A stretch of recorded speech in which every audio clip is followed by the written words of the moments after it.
नमस्कार, मैं प्रकाश कुमार।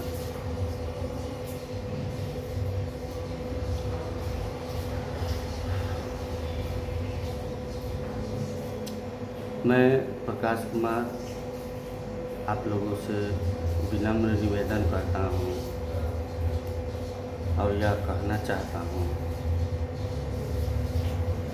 यह जीवन शाश्वत नहीं है। इस जीवन के बाद भी कुछ है जिसके संबंध में हम लोगों को विचार करना चाहिए।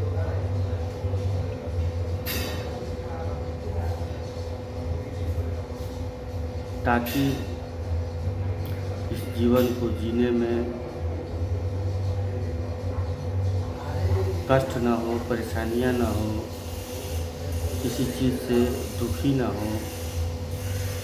अगर यह विचार हमारे आपके अंदर में कहे कि आया हूँ तो जाना है, यह विचार जैसे ठहर जाएगा तो फिर ज़िंदगी जीने की नज़रिया ही चेंज हो जाएगी। बहुत सी ऐसी छोटी छोटी बातें हैं जिससे हम लोग दुखी होते हैं, परेशान होते हैं। जब यह विचार आ जाएगा ना तो हम लोग दुखी नहीं होंगे। कोई गाली भी देगा तो धन्यवाद ही लगेगा कि हे परमात्मा, इस व्यक्ति को दया कीजिए ताकि ये भी मेरे जैसा हो जाए। और जब उस तरह की विचार आ जाएगी तो आप में ठहराव आ जाएगा, समझ आने लगेगी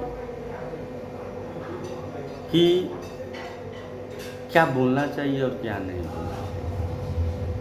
फिर आप मौन होने लगेंगे, शांत होने लगेंगे। लाखों के भीड़ में भी आप अकेला महसूस करेंगे और अकेला में भी आप लाखों की भीड़ में महसूस करेंगे। इसलिए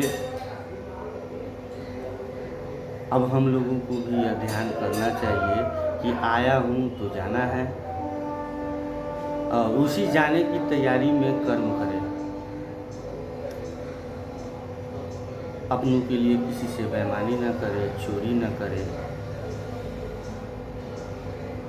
क्योंकि कोई नहीं इस दुनिया में अपना है और न पराया है।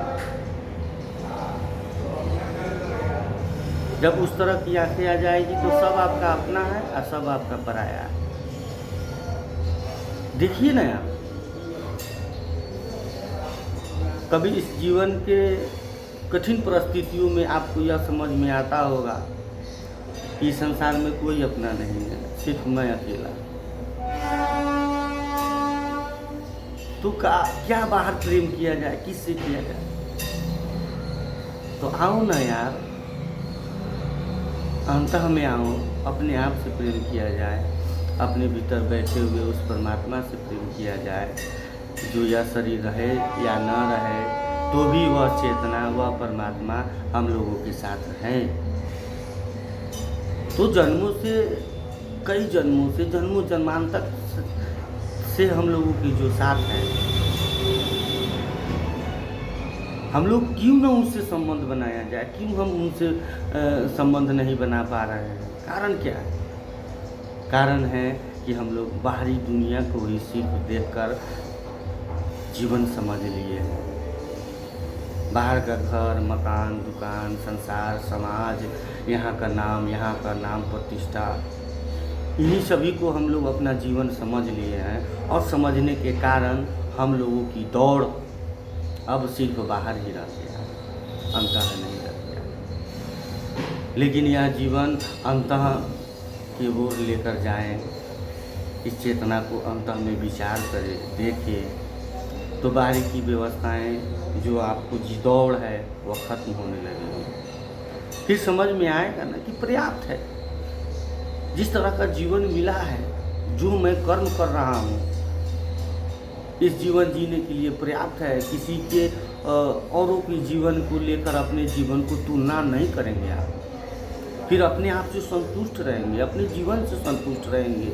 हर पल वह परमात्मा के धन्यवाद में आप स्थित रहेंगे। एक अंदर से संतुष्टि होगी। लेकिन बाहर के जीवन में तो भैया संतुष्टि नहीं है। एक मकान बनाए दूसरी मकान की इच्छा हो जाती है, एक मुकाम हासिल करे दूसरी मुकाम की हासिल करने की इरादा जग जाते हैं, एक गाड़ी ले दूसरी गाड़ी की इच्छा हो जाती है। इच्छाएं अनंत है, लेकिन जैसे आप बाहर की दुनिया में हैं तो आपको भागता भागता भागता लास्ट में कुछ भी नहीं पर्याप्त होगा। आप समझ में आएगा कि जो भी चाहत थी वह सब यहीं रह जाएगा, एक सुई का कतरा तक नहीं मेरे साथ जाने वाला। तो ऐसा हम लोग क्या करें? इसीलिए अंतः की ओर जाए। सारी संभावनाएं आपके भीतर है, वह परमात्मा आपके अंदर में है। आप जैसे आत्मा के संरक्षण में जाने लगेंगे आप खूबसूरत होने लगिएगा।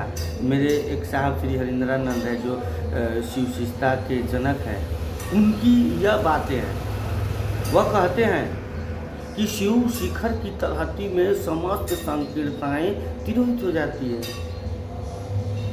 और शिव भाव की शिखर की तलहटी में समस्त संकीर्णताएं तिरोहित हो जाती है। जैसे आप आत्मा के संरक्षण में जाएंगे, अपने परमात्मा के पास जाएंगे, तो जितने भी संकीर्णताएं हैं वो तिरोहित हो जाएगी, खूबसूरत हो जाएंगी।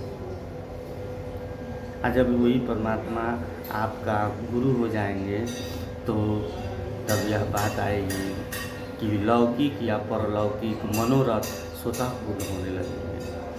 जब उस परमात्मा के पास आप जाइएगा तो जो भी लौकिक इच्छाएं हैं वह स्वतः पूर्ण होने लगेगा।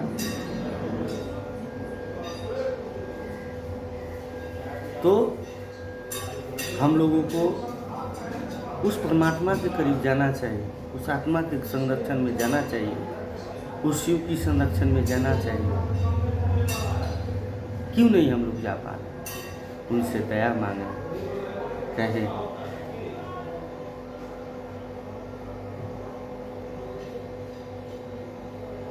दोस्तों अब समय नहीं है कि बाहर की ओर जाएं।